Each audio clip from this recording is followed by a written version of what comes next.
असम के मुख्यमंत्री के बारे में, जिनको कल राहुल गांधी जी ने दर्जा दिया कि देश के सबसे भ्रष्ट मुख्यमंत्री, और ये सारी जानकारी, उनके भ्रष्टाचार की साम्राज्य की जानकारी हमारे कांग्रेस दल के प्रदेश अध्यक्ष थे, सीएलपी लीडर थे, सांसद प्रद्युत बोडोले थे, मैं था और भी अन्य विधायक थे। तो पूरा हमने उनको समझाया कि किस प्रकार से प्रदेश में हमारी कांग्रेस पार्टी भ्रष्टाचार के मुद्दे पर बार बार मुख्यमंत्री और उनके परिवार के सदस्यों से जुड़े हुए हैं, जो विभिन्न कांड हैं, उन कांड को हम बार बार समाज के सामने उजागर कर रहे हैं। अफसोस की बात यही है कि यही असम जहां पे माजुली है, यही असम जहां पे सत्र है, यही असम जहां पे महापुरुष श्रीमंत शंकरदेव का जन्म स्थान है, आज के राजनेता मुख्यमंत्री सेवा भाव से नहीं, सिर्फ खुद को और कैसे अमीर कर पाए और खुद के और उनके परिवार के विभिन्न सदस्यों के नाम पर और संपत्ति, धन और कैसे बटोर पाए, उसमें लगे हुए हैं। और सवाल भाजपा से है कि उनको ऐसे भ्रष्ट मुख्यमंत्री क्यों पसंद है।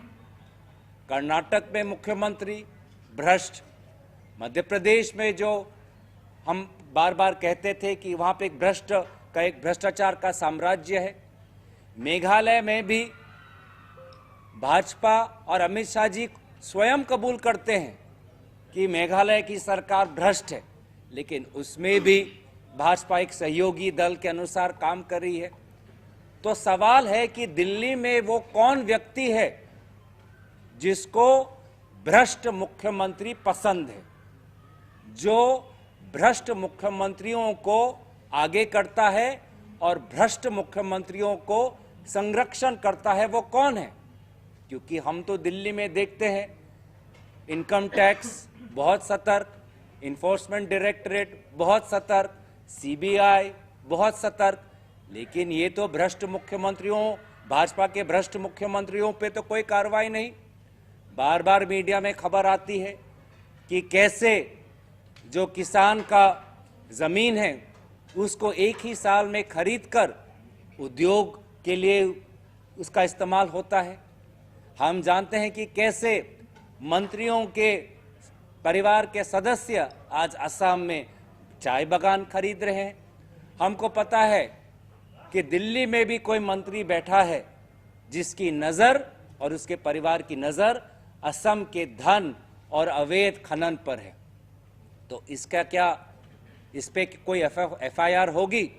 जो एफआईआर हम पे लगाते हैं, क्या असम के मुख्यमंत्री पे कोई एफआईआर लगेगा? या क्योंकि शारदा लुइस बर्जर हो गया, अब वो भाजपा में शामिल हो गए, तो अब दूध से धुल गए, अब कोई उन पे आंच नहीं पड़ती। तो यही बात लोग समझते हैं और इसी बात का इंसाफ मांगते हैं, न्याय मांगते हैं। और राहुल गांधी जी, भारत जोड़ो न्याय यात्रा और हमारे असम प्रदेश कांग्रेस समिति के सारे लोग, हम न्याय और इंसाफ की लड़ाई लड़ते रहेंगे, किसी से डरेंगे नहीं। और जहां भी भाजपा डर फैलाने का काम करती है, वहां पे हम हौसला का सूरज हम